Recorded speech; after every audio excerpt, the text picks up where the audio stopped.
ჩვენ არ გვაქვს მოლოდინი, რომ ეს აქტი საბოლოო ჯამში გავა ბოლომდე. მეგობარი აქტის განხილვის დაწყებამდე რამდენიმე საათით ადრე ივანიშვილის გუნდი თავის დამშვიდების რეჟიმშია და იმედი აქვთ, რომ ამერიკელი კონგრესმენები კანონპროექტის დამტკიცებას ვერ შეძლებენ.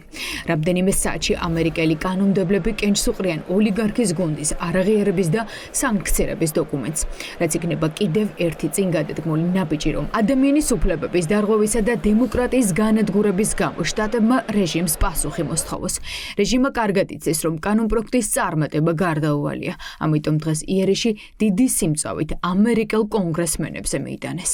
მათი საქმე კი ისეა, მგლის თავზე სახარებას კითხულობდნენ, გამიშვით სხვა არ წავიდაო, მაინც აგრძელებენ იგივეს, გაუგებარია საერთოდ რას წარმოადგენს და რა ინტერესები და რა სურვილები ამოძრავებს კონგრესმენებს თუ არა ახალ ადმინისტრაციასთან დაპირისპირება და თუ არა ჩვენს ქვეყანაში დაპირისპირების შემოტანა, იდეეს პირდაპირ ჩვენი აზრით პირდაპირ წინააღმდეგობაში მოდის ახალი ადმინისტრაციის სურვილებთან და ინტერესებთან ამ რეგიონში. Deep State-ი, რომელსაც საკმაოდ ღრმა ფესვები აქვს არა მხოლოდ საქართველოში, და ნახეთ რომ წლების განმავლობაში ასეულობით მილიონი იხარჯებოდა იმაში, რომ შეექმნათ აგენტურული ქსელი, რომელიც დღეს რადიკალების სახით არის ქვეყანაში წარმოდგენილი. ივანიშვილის გუნდი მეგობარი აქტის დამტკიცების მოლოდინში იმდენად გაღიზიანებულები არიან, რომ კონგრესის წევრებს ტრამპის დაუმორჩილებლობაში სდებენ ბრალს.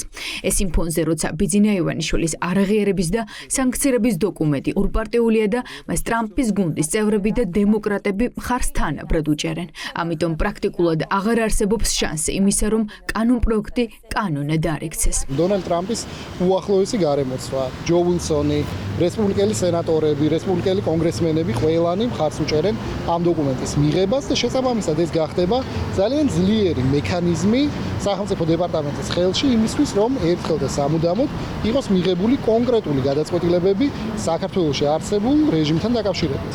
რამდენიმე საათში მოვლენების მთავარი ეპიცენტრი შტატების წარმომადგენლობითი პალატა იქნება. ამერიკელმა კონგრესმენებმა მეგობარი აქტის განხილვა დაჩქარებული წესით გადაწყვიტეს. აშკარა, რომ საქართველოს დასავლურ მომავალ შტატები გეოპოლიტიკურ ჭრელში განიხილავს. სწორედ ამას უკავშირდება შტატების დიდი ინტერესი, რაც შეიძლება სწრაფად მოხდეს ბიძინა ივანიშვილის, მისი გარემოცვის და მისი სპონსორი ბიზნესმენების სანქცირება, რომ არაღიარების პოლიტიკა ტრამპის ადმინისტრაციის პირობებშიც გაგრძელდეს.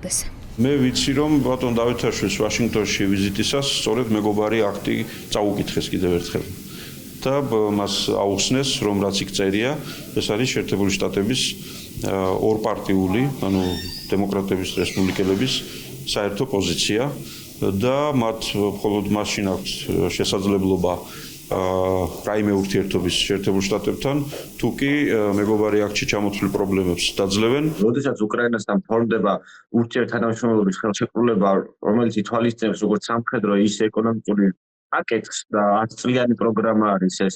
სწორედ ამ გეოპოლიტიკური კონტექსტში საქართველოსთვის მეგობარი აქტიც არის საკვანძო.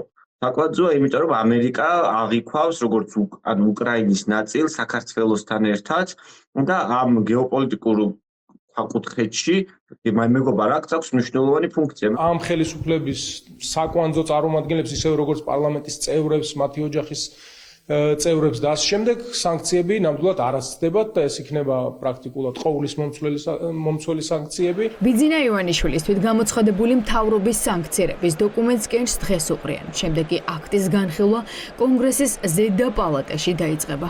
ამ პირობებში პრაქტიკულად არ არსებობს შანსი, რომ ივანიშვილის გუნდი შტატების ახალ ადმინისტრაციასთან ურთიერთობების დაალაგებას შეძლებს. ანალიტიკოსები ამბობენ, რომ ახალი არჩევნების დანიშვნაც კი არ იქნება გარანტი რეჟიმისთვის, რომ შტატებთან განადგურებული ურთიერთობების აღდგენას საწყისი ეტაპიდან შეძლებენ. ურთიერთობების გადატვირთვა ერთხელ მოახერხა ამერიკამ რუსეთის ფედერაციასთან, რომელიც არის ატომური სახელმწიფო სოფლიოში ყველაზე დიდი ტერიტორიებით. ეს მოხდა მაშინდელი სახელმწიფო მდივნის ჰილარი კლინტონსა და ლავროს შორის და დღემდე ნანობენ მაგას ამერიკელები. რაღაც გადატვირთვაზე ლაპარაკით საქართველოს დონის ქვეყნისთვის, რომელიც ისე გააქრეს რუკიდან ქოცებმა, რომ საერთოდ აღარავინ აღარ იცის ამერიკის სად არის, სასაცილოც არის და სევდიანიც არის რა. გადატვირთვა კი არა, ალიყური რა მოხდებათ, იმაზე ფიქრობენ ახლა ქართულოსნებს. არანაირ გადატვირთვაზე ლაპარაკი არ არის. მეგობარი აქტი კონგრესში დიდი მხარდაჭერით სარგებლობს. დემოკრატები და რესპუბლიკელები თანხმდებიან, რომ ამ დოკუმენტის დამტკიცების შემდეგ ტრამპის ადმინისტრაციამ რეჟიმის წინააღმდეგ პოლიტიკა უნდა გაამგაცროს და ასანქციუროს ყველა, ვინც სისხლიანი ნოემბერი მოაწყო და ისინი, ვინც მშვიდობიანი მოქალაქეების სისხლისღვრას პირდაპირ და ირიბად ხელს უწყობდნენ. დოკუმენტის დამტკიცების შემდეგ კი ტრამპის ერთი ხელმოწერა საჭირო, რომ ოცნება სულ საერთაშორისო იზოლაციაში მოექცეს.